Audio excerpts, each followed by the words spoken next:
Boa tarde, são 18 horas aqui em Paris, os títulos do jornal. Liliana Henriques. Em Taiwan, a Presidente da Câmara dos Representantes, Nancy Pelosi, efetuou uma curta visita à ilha, uma deslocação que provocou novas tensões entre Pequim e Washington. Angola, a CNE exortou hoje os partidos concorrentes às eleições de 24 de agosto a cumprirem rigorosamente a lei em relação à forma de comunicar. Connosco no estúdio está Dusko Sekulic na realização e de imediato as notícias. RFI, as vozes do mundo. Abrimos com a atualidade internacional. Em Taiwan, a Presidente da Câmara dos Representantes, Nancy Pelosi, efetuou uma curta visita à ilha, uma deslocação que provocou novas tensões entre Pequim e Washington, a China tendo anunciado sanções comerciais e exercícios militares perto de Taiwan. As autoridades locais deram conta esta tarde da entrada de 27 aviões militares chineses na zona de defesa aérea de Taiwan. Apesar do agudizar das tensões, Pelosi considerou que a sua visita foi uma forma de demonstrar o apoio incondicional do seu país à ilha. Mais por nós com Elton Aguiar. Há 43 anos, a América fez a promessa de estar sempre ao lado de Taiwan. Hoje, a nossa delegação veio a Taiwan para deixar inequivocamente claro: não abandonaremos o nosso compromisso com Taiwan. Este discurso de Nancy Pelosi enfureceu Pequim, que por sua vez multiplicou as ameaças. De acordo com o Ministério da Defesa de Taiwan, as manobras militares da China chegaram ao ponto de bloquear o espaço aéreo e marítimo da ilha, num momento em que o exército chinês anunciou uma série de exercícios militares com mísseis de longo alcance que devem começar hoje, enquanto Pelosi se encontra na Formosa, e durarão até 7 de agosto. A presidente taiwanesa Tsai Ing-wen, por sua vez, afirmou que Taiwan não haverá de recuar e que continuará a defender a democracia. Trata-se da maior escalada de tensão na região desde há décadas. Aqui em França, o Parlamento francês aprovou ontem à noite a adesão da Suécia e da Finlândia à NATO, conformando-se assim ao compromisso de cada um dos 30 países membros de ratificarem esta adesão para torná-la efetiva. Também na atualidade francesa, o país está a atravessar o seu terceiro episódio de forte calor desde o mês de junho. Hoje as temperaturas poderiam ascender aos 40 graus no sudoeste. 26 distritos estão em alerta perante as altas temperaturas e a seca. Mais pormenores com Miguel Martins. Entre hoje e amanhã, a França volta a registrar temperaturas na ordem dos 40 graus centígrados. É a terceira vaga de calor desde junho. A mais recente tinha durado 14 dias e só acabou a 25 de julho. 26 distritos estão em alerta, embora as previsões apontem para que a duração desta nova vaga seja menor. As autoridades de saúde admitem estar preocupadas com o cansaço que sente o organismo humano e admitem recear uma mortalidade acima do normal, nomeadamente junto da população de mais de 75 anos. Um calor que só veio acentuar ainda mais a seca, uma seca recorde no que diz respeito à umidade dos solos desde 17 de julho a nível nacional. A água começa a escassear com falta de pastos para o gado e a agricultura começa a ter que se adaptar. Cada vez mais há agricultores a apostar no sorgo, espécie de milho cultivado habitualmente apenas em África e que exige menos regadio do que o milho tradicional. Ainda aqui em França, mas noutra tonalidade, a temporada França-Portugal em curso contempla uma série de concertos de música clássica, é o caso até este fim de semana no sudoeste do país.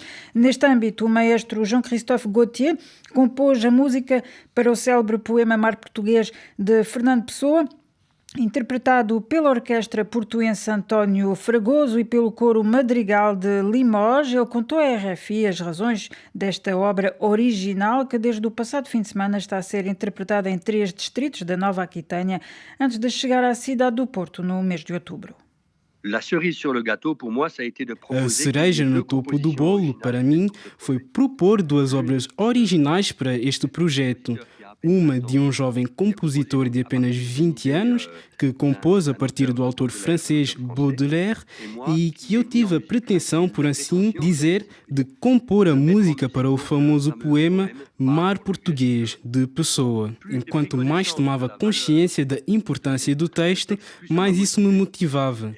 Para mim, o que eu fiz foi uma homenagem para o povo português, a Portugal e a sua língua, que para mim é uma única entidade. E em mais lado nenhum da literatura portuguesa eu encontrei isso, embora não a conheça bem.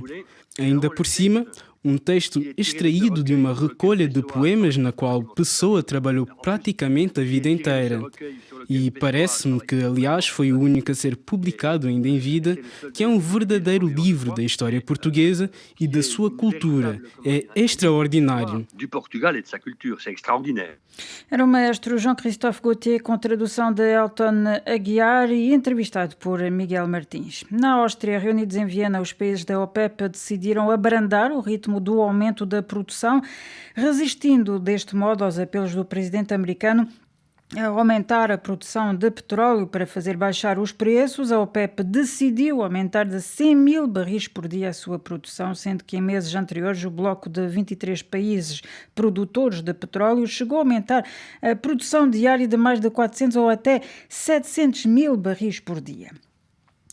Ucrânia, Moscovo afirma ter destruído um armazém de armas estrangeiras na região de Lviv, no oeste do país, perto da fronteira com a Polónia. A Rússia afirma igualmente ter morto mais de 50 militares ucranianos durante uma ofensiva contra a região de Donetsk, no leste do país. Entretanto, e paralelamente, em Istambul, peritos turcos, ucranianos e russos terminaram hoje a inspeção do primeiro navio carregado com cereais ucranianos que saiu do país desde a invasão da Rússia.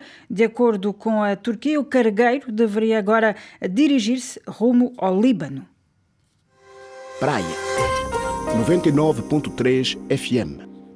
Na atualidade africana, Angola, Manuel Pereira da Silva, presidente da CNE, exortou hoje os partidos concorrentes às eleições de 24 de agosto a cumprirem rigorosamente a lei em relação à forma de comunicar, evitando levar os eleitores para momentos extremos, declarações que surgem numa altura em que as trocas entre os partidos candidatos a estas eleições têm subido de tom.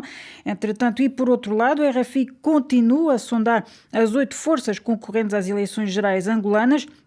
Manuel Fernandes, líder da Casa CE e candidato ao cargo de Presidente da República, explica que as prioridades da coligação passam por garantir casa, trabalho e um salário justo para todos os angolanos. Nos últimos tempos, a Casa CE passou por várias lideranças, uma situação que não terá, segundo Manuel Fernandes, qualquer impacto junto do eleitorado. Eu, quando assumi a liderança da casa, dizia que iria devolver a mística da casa como uma força política ativa, dinâmica, junto dos cidadãos, para que efetivamente seja um verdadeiro instrumento representativo dos angolanos.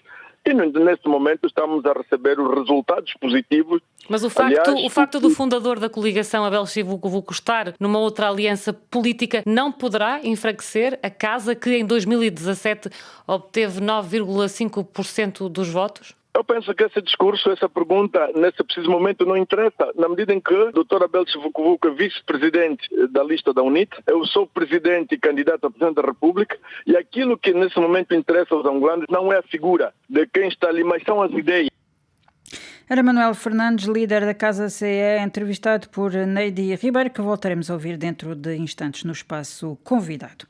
Moçambique, as Forças Armadas de Defesa e Segurança anunciaram hoje ter abatido um membro do grupo que atacou no domingo uma coluna de viaturas no distrito de Macomia, em Cabo Delgado, no extremo norte do país, numa incursão rebelde que resultou em pelo menos 3 mortos.